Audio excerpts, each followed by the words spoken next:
A U.S. aircraft carrier deployed in the Middle East is heading home. The Pentagon has decided to bring back the USS Theodore Roosevelt, and that followed a rare decision to keep two U.S. Navy aircraft carriers in the region during the past weeks.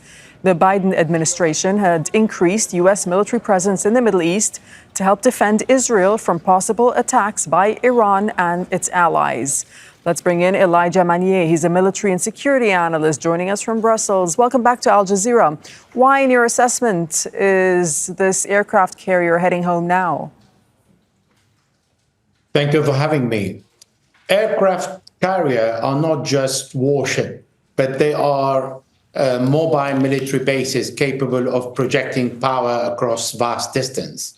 The mere fact that the U.S. is recalling back its aircraft carriers carry multiple layers of messages.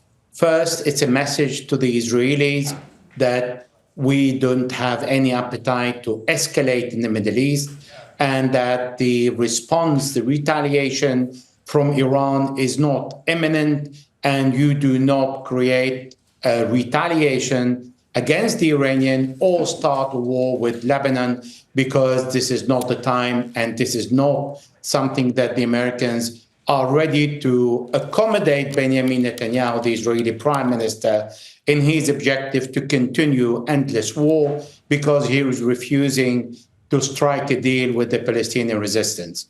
Second, it's a message that there is no more need of additional carrier, because this is the first time, it's very rare for the Pentagon to accept and make a decision to keep two U.S. Navy carriers in the region because of the Israeli ongoing war and the incapability of America to dictate its policy on Israel and to have a longer view where the Israeli wants to drag the American into a war. Right. It's also a message for the Israeli to say, we want to reach an agreement with the Palestinians. This is what you need to focus on, and not about a military response. Okay, so what purpose, though, did it serve? Because there's an argument that the presence of a U.S. aircraft carrier and warships accompanying them has been an effective deterrent. I mean, you were talking about projecting power a moment ago. So is it mainly about projecting power, or is it more to do with their offensive capabilities?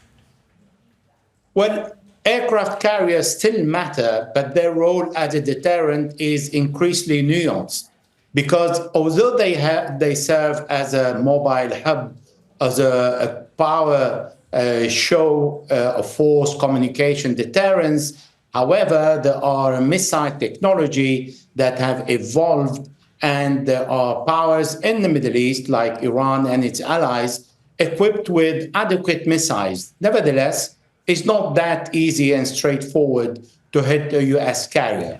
So it is a deterrent in a way, but in another way, it is showing a lack of will to really be engaged in wars. But due to their size, Elijah Magnier, would they not be more vulnerable to attack themselves?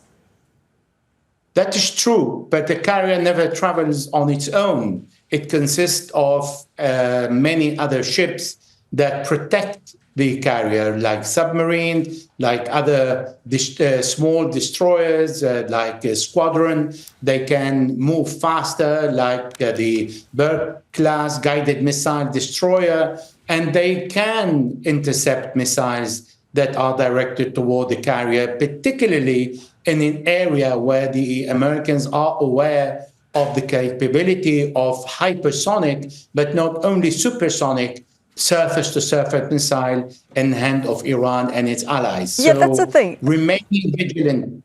Look, Yes, do you think that aircraft carriers are still important with all the new technological advancements that we see today in warfare, or do you think that a time will come where they become obsolete?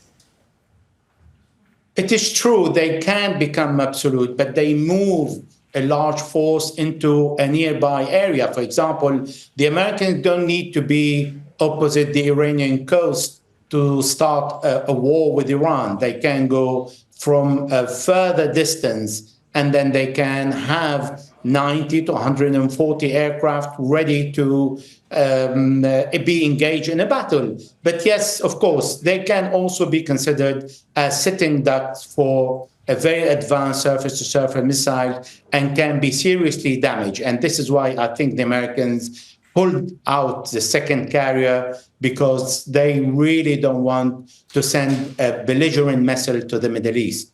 Okay, Elijah Magnier, thank you so much for speaking to us from Brussels. Thank you for having me. Make sure to subscribe to our channel to get the latest news from Al Jazeera.